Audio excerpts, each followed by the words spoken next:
Dalam bayangan saya saat itu, ke depan akan jarang bertemu putra-putri yang kami sayangi, karena mereka harus menjalani hari-harinya di asrama. Tentu sebagai seorang ibu, hal tersebut menjadi beban pikiran yang tidak bisa saya hindarkan. Namun demi masa depan anak-anak kami, saya merelakan untuk berpisah, demi mendidik anak-anak kami menjadi anak-anak berjiwa mandiri dan berkarakter yang dapat berguna bagi bangsa dan negara di kemudian hari. Bagi kami berdua, pendidikan untuk anak-anak adalah prioritas utama sekaligus tahapan kehidupan penting. Saya dan suami ingin secara langsung mengantarkan anak kedua dan ketiga kami memasuki hari pertama pendidikan tingkat SMA, tepatnya di tanggal 4 Juli dan 6 Juli 2022. Kami sangat bersedih, namun bangga dapat melepaskan anak kami untuk mengenyam pendidikan di tempat yang berkualitas demi masa depan anak-anak kami.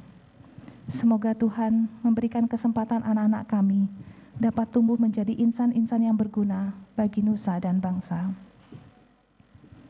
Yang mulia Majelis Hakim, saya ingat pada pergantian hari tanggal 6 Juli ke 7 Juli 2022 lalu, saya dan suami sedang duduk bersama di ruang tamu.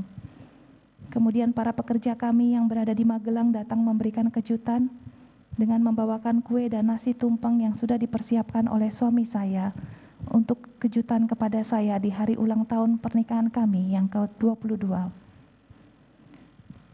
Kami berkumpul bersama dan berdoa, bersyukur pada Sang Maha Kuasa atas segala kebaikan yang diberikan. Kemudian saya menyuapi suami saya kue, dan setelah itu secara bergantian saya menyuapi nasi kuning kepada seluruh pekerja yang ada di Magelang sebagai ungkapan kebersamaan dan rasa syukur dalam sebuah keluarga.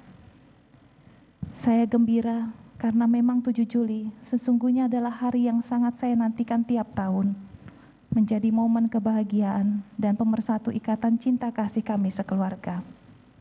Di mana 22 tahun yang lalu, saya dan suami saya, Bapak Ferdi Sambo, sebagai pelindung dan kepala rumah tangga, mengingat akan janji pernikahan yang diucapkan di altar gereja di Jakarta.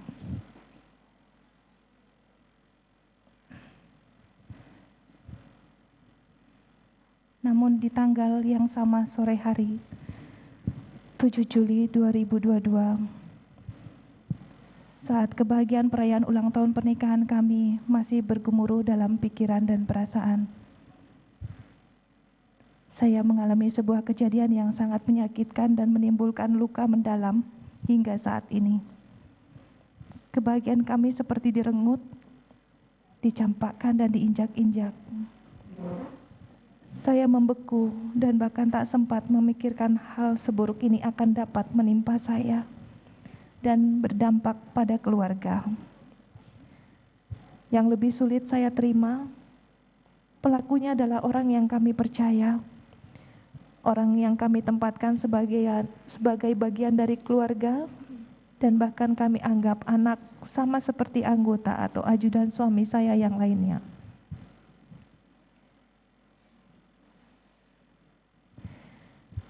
Saya tidak mengerti mengapa ini harus terjadi pada saya tepat di hari pernikahan kami yang ke-22.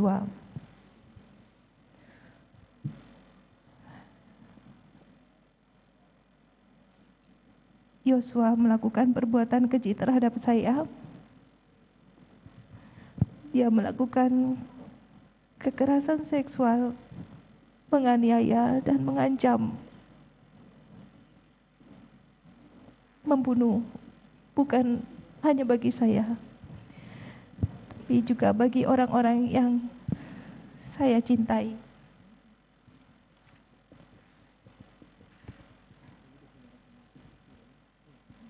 Jika ada orang lain yang mengetahui apa yang ia lakukan,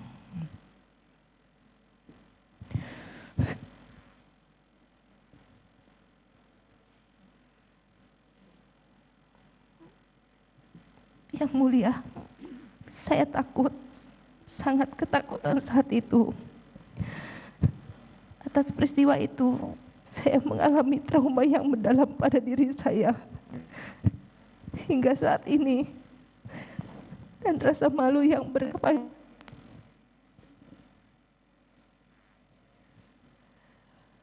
bukan hanya bagi saya, tapi juga bagi seluruh anggota keluarga kami.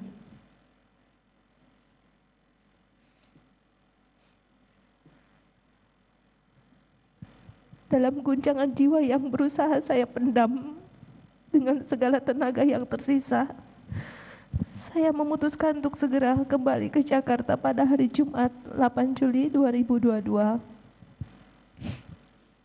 Sepanjang perjalanan saya hanya menghabiskan waktu dengan beristirahat serta berusaha tetap menguatkan hati saya untuk memberanikan diri bercerita kepada orang yang paling saya percayai, yakni suami saya, Bapak Ferdy Sambo. Sebagai seorang istri, kepada siapa lagi saya harus menceritakan kepedihan ini kalau tidak pada suami, orang yang paling saya cintai dan pelindung bagi kami sekeluarga.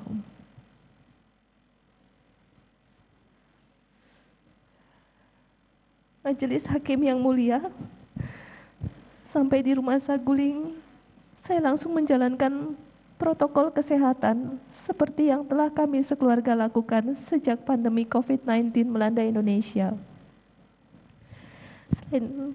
Karena saat itu kondisi kesehatan saya agak menurun, kami juga berupaya lebih ketat menjalankan protokol kesehatan karena adanya anak kami berusia 1,5 tahun yang belum bisa divaksin. Saya melaksanakan tes PCR sesuai dengan aturan bagi keluarga kami.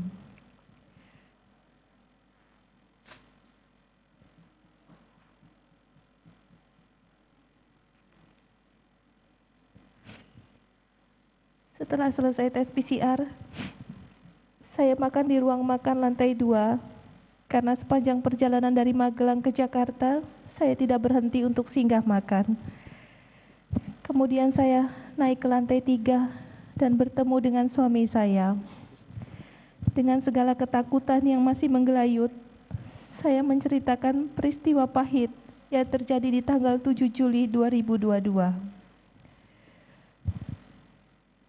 Dengan semua sisa keberanian, saya sampaikan secara jujur apa yang dilakukan Yosua secara langsung hanya kepada suami saya.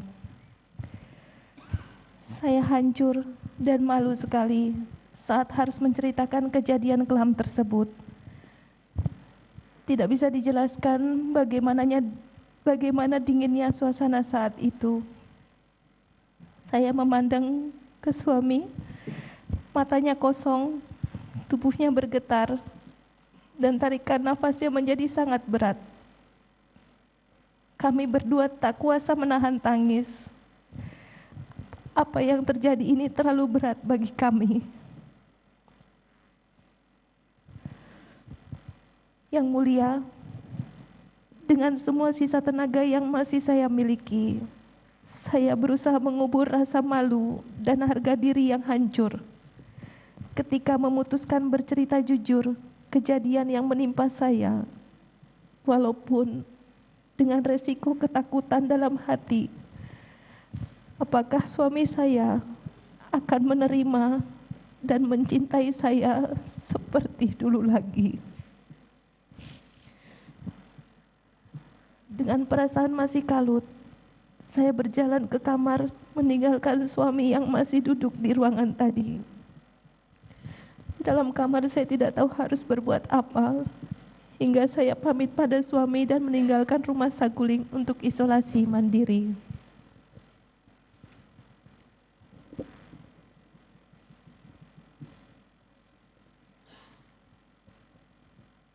Yang ada dalam lubuk pikiran saya saat itu adalah mengambil jarak, namun tetap harus isolasi, menunggu hasil tes PCR untuk mencegah anak kami bertemu dan tidak kuasa menahan untuk memeluk saya saat melihat ibunya.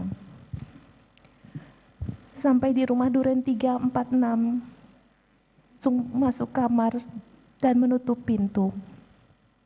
Kemudian saya berganti pakaian, karena pakaian yang saya kenakan saat tiba di rumah Duren 3 adalah pakaian yang sama sejak keberangkatan, sejak pagi dari Magelang. Berganti pakaian ini adalah kebiasaan saya sebelum istirahat atau tidur. Yang mulia, hari itu saya lelah sekali. Tubuh, pikiran, dan perasaan saya saat itu berada dalam situasi berat yang rasanya tidak pernah saya alami. Apalagi di sela istirahat, tanpa jelas apa yang terjadi, saya mendengar beberapa letusan keras di rumah.